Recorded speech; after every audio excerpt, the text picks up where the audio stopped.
Kung wala si Inday Sara, yan ang totoo. Kung wala si Inday Sarang sumabay sa pinsan mo, walang Marcos na presidente ngayon. At walang Romualdez na tambalos-los na maging speaker ngayon. Yun lang ang isipin mo. Ang administration na to, malaki ang utang laloob sa mga Duterte. If you remember, sinabi naman talaga noon ni Tatay Digong na he is a very weak leader.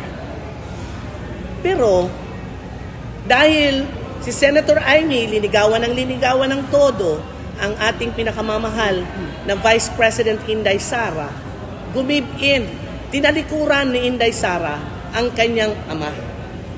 At sinunod na mag-Vice President siya. Mr. Speaker, nakita kita ang laki ng ano mo, katawan mo, tumatayo ka, sabi mo, ako'y maninindigan para sa bayan. Paano ka nanindigan nung panahon ng ibang administrasyon na hindi inililibing ang tiyuhin mo at ama ng ating Pangulo? Nanindigan ka ba? Di ba para kang pugsit doon sa tabi na hindi kayo makapagsalita? Ngayon nagkapoder ka, ang yabang mo na maninindigan ka sa demokrasya. Anong demokrasya ang binibigay mo sa amin? Martial law itong binibigay nyo sa amin. Tinago ni Pangulong Duterte sa mata ng sambayan ng Pilipino ang pagpalibing sabi yun? Hindi. Sa libingan ng mga bayani.